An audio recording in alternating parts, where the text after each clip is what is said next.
প্রিয় দিনী ভাই ও বোনেরা, কাছে দূরে দেশে কিংবা প্রবাসে যে যেখানেই আছেন সকলকে জানাচ্ছি পবিত্র ঈদ উল ফিতরের শুভেচ্ছা। ঈদ মুবারক। তাকাব্বালাল্লাহু মিন্না ওয়া মিনকুম। আল্লাহ পাক রব্বুল আলামিন আমাদের সকলের সমস্ত নেক কাজগুলো কবুল করুন এবং আল্লাহ পাক রব্বুল আলামিন আমাদের পাপগুলোকে ক্ষমা করুন, আল্লাহুম্মা আমিন। প্রিয় দিনী ভাই ও বোনেরা, ঈদকে আমরা সেলিব্রেশন করব।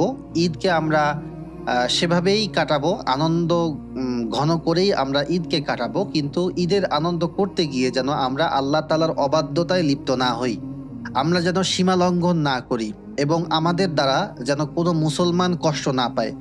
যদি আমরা ঈদের আনন্দ করতে গিয়ে, সেলিব্রেশন করতে গিয়ে অন্যের কষ্টের কারণ হই, অন্য কাউকে কষ্ট দিয়ে ফেলি, যদি আমরা তওবা না করি, তাহলে আল্লাহ পাক রব্বুল আলামিন সূরাতুল বুরুজে বলেন, যারা মুসলমান পুরুষ বা মুসলমান নারীদের কষ্ট দিয়েছে এরপর তওবা করেনি, তাহলে তাদের জন্য দোজখ এবং প্রজ্বলিত শাস্তি রয়েছে। তো এই আয়াতটা যেন আমরা মাথায় রেখেই আমরা ঈদকে উদযাপন করি।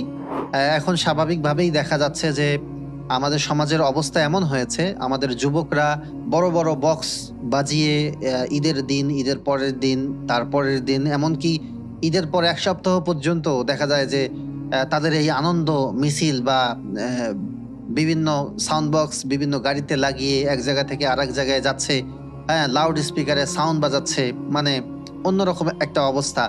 আসলে বোঝাই যায় না যে পবিত্র একটা মাস রমজান শেষে আসলে যে ঈদ আমরা উদযাপন করছি, এটা কি আসলেই ঈদ, মুসলমানদের কোনো ঈদ, নাকি হিন্দুদের আসলে পূজা, এটা কোনো কিছুই বোঝা যায় না।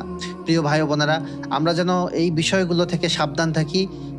আমরা যারা এই বিষয়গুলো জানি, তো যারা জানে না তাদেরকে যেন আমরা বিষয়গুলো জানিয়ে দেই, তাদেরকে যেন আমরা সাবধান করি। দেখুন, আমাদের যুবকরা কেন এই ধরনের কাজগুলো করে, কারণ তারা হচ্ছে এটা ফিল করে যে আমরা যদি এরকম সাউন্ড বক্স বাজাই বা গান বাজনা আমরা যদি করি, এতে করে হয়তো অন্যরা আমাকে ভালো বলবে।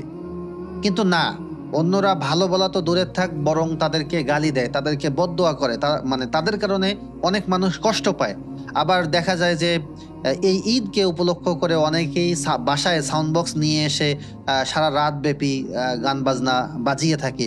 তো এতে করে দেখা যায় কি, সে মনে করে যে ঈদের আনন্দটা আমি সেভাবে প্রকাশ করছি, মানুষ আমাকে ভালো বলছে। কিন্তু ভালো বলা তো দূরের থাক, তার কারণে অনেকেই গুনাহগার হয়। সে তো নিজেই গুনাহগার হয়, পাশাপাশি হচ্ছে আরো 10 জন মানুষকে গুনাহগার বানায় এই গানের সাউন্ড তাদের কাছ পর্যন্ত পৌঁছে দেওয়ার কারণে। পাশাপাশি হচ্ছে ছোট বাচ্চাদের ঘুমের ডিস্টার্ব হয়, অনেক অসুস্থ মানুষ থাকে, ওল্ড মানুষজন থাকে, তাদের অনেক কষ্ট হয়, তারা অনেক কষ্টের কারণ হয়ে যায়। তো তারা যদি তওবা না করে তাহলে কিন্তু এই আয়াতের আওতায় সে পড়ে যায়।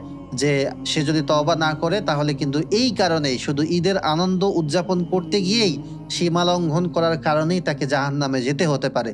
তো এটা কিন্তু খুবই মারাত্মক একটা বিষয়। আমরা যেন সবাই সতর্ক হই, সাবধান হই। পাশাপাশি হচ্ছে যারা এ ধরনের কাজ করে তাদেরকে যেন আমরা মুখ দিয়ে বাধা দেই, হাত দিয়ে বাধা দেই। দেখুন, শক্তি থাকলে হাত দিয়ে থামাতে হবে, যদি শক্তি না থাকে তাহলে মুখ দিয়ে অন্তত বলতে হবে।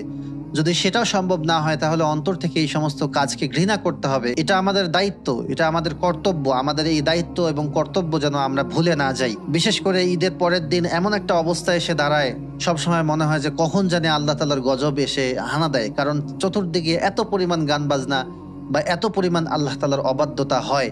তো আমরা যেন এই সমস্ত কিছু থেকে নিজেদেরকে বিরত রাখি এবং অন্যরা যেন বিরত থাকতে পারে, এজন্য আমরা বেশি বেশি এই বিষয়গুলো নিয়ে সতর্কতা ছড়িয়ে দেই। তো যাই হোক, পরিশেষে সকলকে আবারও সতর্কতা জানিয়ে এবং সকলকে আবার ঈদের শুভেচ্ছা জানিয়ে আজকের ভিডিওটি শেষ করছি ইনশাআল্লাহ।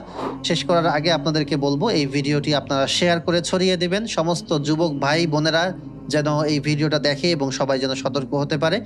আপনি নেক নিয়তে শেয়ার করলে ইনশাআল্লাহ আপনার কারণে হয়তো কেউ না কেউ এই অবাধ্যতা থেকে বেঁচে থাকতে পারবে।